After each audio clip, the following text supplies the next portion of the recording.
હનુમાનજી સેવા કરી, કોઈ અપેક્ષા રાખી રામ આગળ કે અમે આ લંકામાં ગયા જીવના જોખમે? એકલા જ ગયા હતા ને શરૂઆતમાં. કોણ સમાચાર આપે કંઈક જોખમને કંઈક પ્રશ્ન થયો હોય તો? અને કોઈ સમાચાર આપે ત્યાં જાય કેમ ના દરિયા ઉલ્લંઘીને? એકલા જ જવું, આવું આસુરી માણસ, અને ન્યા છે ને એ તો ગમે ત્યારે વિફરે ને માણસ દગો કરે. અને વિભીષણને રાજ આપ્યું, હનુમાનજી નો કીધું ભાઈ અમે મહેનત કરી છે, થોડું કંઈક અમારું આમાં ભેગું કરો, કંઈ વિચારો? રાખ્યું કાંઈ? કોઈ અપેક્ષા રાખી? એક મકાન અયોધ્યામાં એક મકાન આપ્યું છે રામ ભગવાને, પણ આજે રામના મંદિર નથી એટલે હનુમાનજીના કર્યા કે નહીં રામ ભગવાને? દુનિયામાં એની કરતાં વધારે નામ હનુમાનજીનું હોય ને એટલું. કોઈ રામજી મંદિરમાં એટલે હાલતા જાય તો કયો સારંગપુર જાય છે, ભૂરખિયામાં જાય છે, ટ્રાફિક થઈ જાય આખો રોડ આખો દાડો. કોઈ રામજી મંદિરમાં હાલતા જાય છે એટલા? નિર્સ્વાર્થ ભાવે સેવા કરી ભગવાન એને આગળ લાવે છે. દાદા ખાચર એવી જ સેવાઓ કરી છે. આજે આપણે કાર્યકર તરીકે એક ભગવાનનું કામ કરીએ છીએ, જેમ હનુમાનજી રામનું કામ કર્યું, એમ આપણને આથી ભગવાન. આપણે કઈ ભાજપ કોંગ્રેસના કાર્યકર નથી કે ભાઈ મને ખાતું મળે ને મને નોકરી મળે ને મારા છોકરાને આમ મળે ને.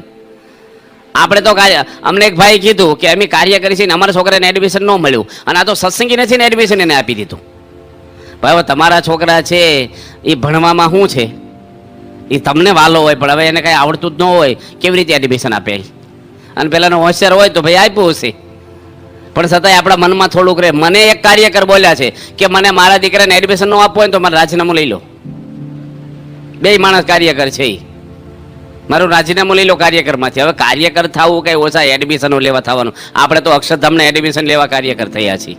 આ લોકનું મળ્યું કે ન મળ્યું? હવે આમ તો સાંખ્ય કરીએ છીએ, કોઈ હગું નથી આપણું ભગવાન સિવાય, પણ છતાંય મમતા બધી આપણને ઊંડે ઊંડે રહેતી હોય છે. મનુભાઈ છે સારિંગના હતા, મેં દર્શન એના કર્યા છે. કેટલું સમર્પણ એનું. સંત સ્વામી મહાન સંત થઈ ગયા આપણે સારંગપુરમાં. દર અઠવાડિયાની કથામાં વાત આવે. અમારી સંતોની શિબિરમાં 500 સંતો વચ્ચે પ્રમુખ સ્વામી મહારાજે મનુભાઈ સારિંગવાળાની પ્રસંગ કીધા. સંતોને આવા એક નિષ્ઠાવાન અને સમર્પણ હરિભગત. આપણે તો 10માં 20માં ભાગ કાઢીએ, એવું નથી કે આપણે ભીડો નથી, ભીડો છે, પણ આપણે જ્યારે મહાન થવું હોય, ભગવાનના કૃપાપાત્ર થવું હોય તો ભીડો તો વેઠવાનો જ હોય ને. એ મનુભાઈ 50% ધર્માદો કાઢે. સિસ્ટમનું સારામાં સારું બળદ ગાડું બનાવ્યું, કોઈ કીધું ગાડું બહુ સારું બનાવ્યું, એટલા જ દઈ આવ્યા. સારી વસ્તુ ભગવાનને જ અપાય. બે હાડી, એક હાડી લે ને છોકરાની દીકરીની અથવા છોકરાના પત્નીની, તો એક હાડી લક્ષ્મીજી માટે લે જ. 50% ધર્માદો આપે કોઈ પણ વસ્તુ. મહિમાની મૂર્તિ. આપણે યુવકો જનજાગૃતિમાં ગયા હતા ને બસ ઉપડે ને પછી બસ સ્ટેન્ડને દંડવટ કરે, બસને દંડવટ કરે કે આમાં યુવકો ગયા. એટલો મહિમા. પણ એ માણસે ક્યારેય ઉતારો લીધો નથી. સભા મંડપમાં હોઈ જાય, ઠેલી ઓછી કે મૂકીને હોઈ જાય, કોઈ અપેક્ષા નહીં, કોઈ ઓળખે નહીં. આજે સમર્પણ તો આપણી કરતા વધારે કરનારા સત્સંગમાં છે ને એવા પણ હરિભક્તો પણ છે. આપણે જીતુભાઈ યુરોપાવાળા છે ઇંગ્લેન્ડની અંદર, અને એક પ્રદીપભાઈ કોક છે એની જોડે. હવે બાપાને જ્યારે લંડનથી ભારત આવવું હતું ત્યારે ચાર્ટર પ્લેન એને કરી આપ્યું સ્પેશિયલ. પ્લેન ભાડે કરવું, આખું પ્લેન, બીજા કોઈ પેસેન્જરને ટિકિટ કાંઈ નહીં. કેટલો ખર્ચો થાય? એક માણસની ટિકિટ કેટલી હોય?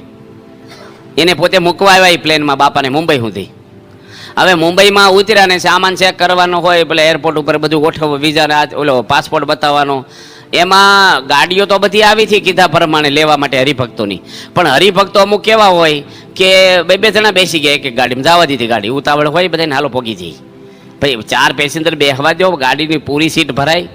અને આ જીતુભાઈની છેલ્લે રહ્યા, બધા નીકળી ગયા, સંતો નીકળી ગયા અને હરિભક્તો નીકળી ગયા, બાપા હાથે જે કંઈ થાય. અને આ મુખ્ય જેની ચાર્ટર પ્લેન ભાડે કરી આપ્યું ને એના માટે કોઈ ગાડી જ ન રહી, અને બધા નીકળી ગયા.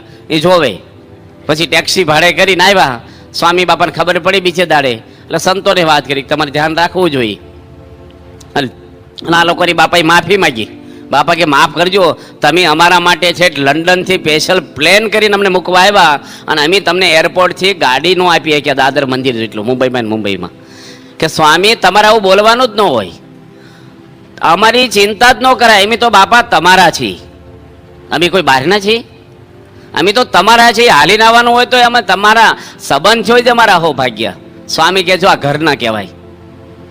આપણે એવું માનીએ કે અમે તમારા છીએ તો હાચવવા જ ન પડે. આપણે ઘરમાં તમને હાચવવા પડે. તમારા ઘરે લગ્ન હોય ને ક્યારેક કહો મને ઓશીકું મળ્યું નહીં, ટાઈમે ચા મળી, હું લગ્ન લઈને બેઠા છો, આવી ગઈ ગિરિદીમાં ફાવતું નથી, બોલાય. ઘરનો પ્રસંગ છે, હાચવી લઈએ આપણે. તો આપણા સમયા ઉત્સવમાં આમ તો હંચવાતું જ હોય છે ને કાર્યકરોને. આપણે સંતો પાયરોટી સમજતા ભાઈ આપણા કાર્યકર છે આમ છે, પણ છતાંય કંઈક એવું બનવાનું, પણ આપણા તરફથી કોઈ અપેક્ષા ન હોવી જોઈએ. પરમહંસો બધા કેવા મહાન પરમહંસો હતા. આખી જિંદગી ભીખ માગી છે, માર ખાધા છે, તિરસ્કારો સહન કર્યા છે. કેટલો પ્રતાપ, ઈશ્વરીયના જીવન કેટલા ઊંચા હતા.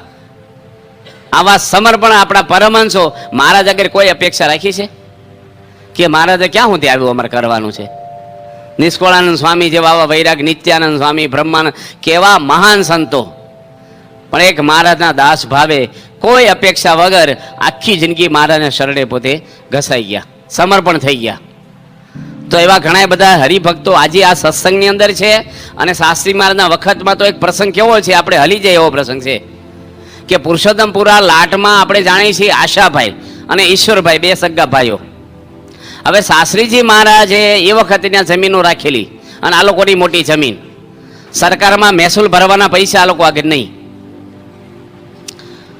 હવે માથાના વાળ જેટલું દેવું, અને એ લોકોએ ગઢડા મંદિરમાં 1 લાખ રૂપિયાની સેવા લખાવી.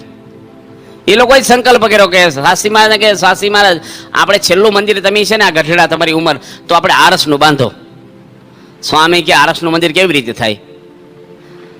કોઈક લાખ રૂપિયા દેનારો મળે ને તો થાય. એ જમાના લાખ રૂપિયા એટલે ગણાય. સ્વામી કે તમે લાખ રૂપિયા આપો તો કરીએ મંદિર આપણે. એ કે વાંધો નહીં, આપીશું. લાખ રૂપિયા લખાવ્યા અને સ્વામી તો ઉઘરાણી શરૂ કરી તરત. ભાઈ ક્યારે આપો છો? હવે પેલા આગળ પૈસા જમીનનું મહેસૂલ ભરવાના નહીં. સ્વામી કે પૈસા ન હોય તો લાખ રૂપિયાની જેટલી જમીન થાય એટલે લખી આપો અમને. આ તમારે ખવડો લખાયો હોય અને કહીએ ભાઈ તમારે 5000 લખાવ્યા અને સગવડ ન હોય ફ્રીજ લઈ જતા છે. તો ભેગું હું કયો કંઠીને ફોટાઈ લેતા જાવ. ફ્રીજ એકલું હું કામ? બોલો લાગી આવે કે ન લાગી આવે? બલભલાને લાગી આવે. હા, અને એ લોકોનું સમર્પણ આગળ આપણે તો તરખણું નથી. અને 1 લાખ રૂપિયાની જમીન સ્વામી લખી લીધી, લઈ લીધી, અને સ્વામી વેચવા કાઢી. એટલે પહેલા કીધું કે સ્વામી જો વેચો ને તો અમને વેચજો. 15-20 દાડા થયા હતા હજી, કારણ કે પાડોશી કેવું આવે કે તમે ગમે તેને વેચો, વધારે ભાવ આપે, કોઈક બાજુમાં એવા કોઈક આવી ગયા હોય તો અમને જ વેચો. તો સ્વામી કે શું ભાવ? કે ભાવ તો હજી હમણાં આપણે સોદો કરી જ ભાવ. સ્વામી કે મને જ એક જણ મળ્યા હતા કે વીઘે 75 રૂપિયા વધારે આપવા માગે છે. તમે એ જમાનામાં 300 રૂપિયા વીઘો હતી તો 450 એ માગે છે. કે સ્વામી 20 દાડા ઓછા કે 75 રૂપિયા વધી જાય વીઘાના?